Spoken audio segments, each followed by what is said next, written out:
Welcome back. We will be looking at another segment of the business integration and the business structures chapter, which is or business process re-engineering. Now, in the context of what we are discussing, how BPR is important is because, especially when you're trying to make changes, structure, strategy, culture, whatever.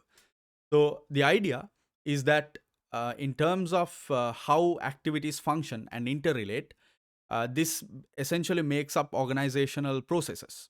And the process perspective is what the BPR model actually focuses on, because if you're trying to change uh, the the organization, the different components, end of the day, they work through business processes. So dealing with processes, changing and updating the processes, you can approach it from a BPR angle.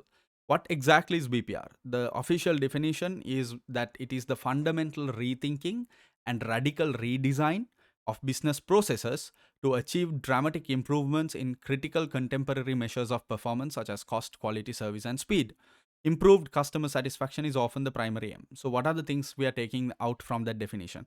One, it is fundamental and radical rethinking and redesign. So, you're making big changes.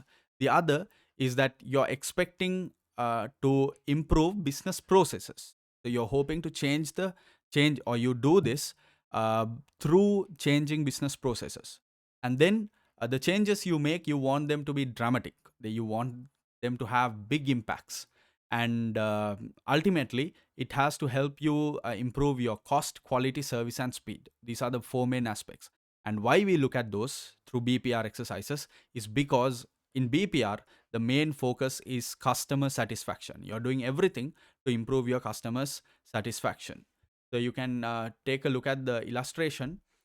Okay, so when BPR slowly became a norm back in the 1990s, 2000s, early 2000s, etc., it actually had different ways of impact, and it changed the way you look at the organization from the traditional sense of departments, functions, activities to a process approach. You look at the various processes that are going on.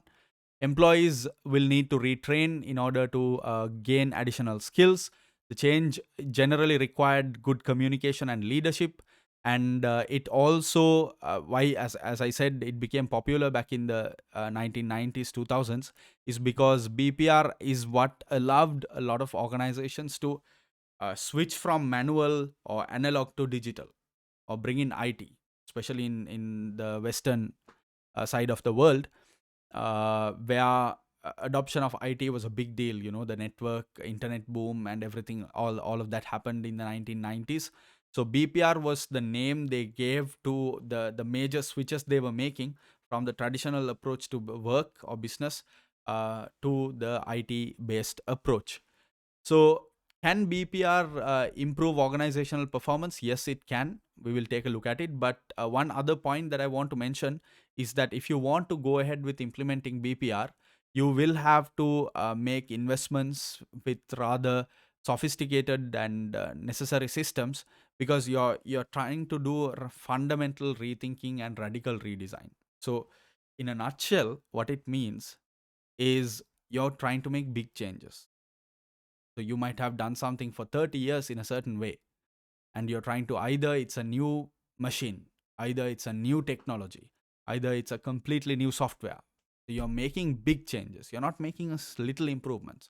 You're making completely big changes. Either it's taking up one project team and absorbing it into a completely, like something that you never thought you would do, or something they never expected to happen, and absorbing it into a different SBU. Things like that. So, major changes.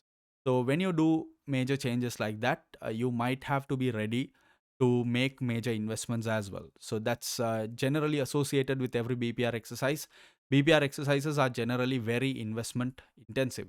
So, on that note, uh, we will be looking at some of the good things and the bad things about BPR, and how does exactly the process of BPR work in the next video. Good luck and thank you.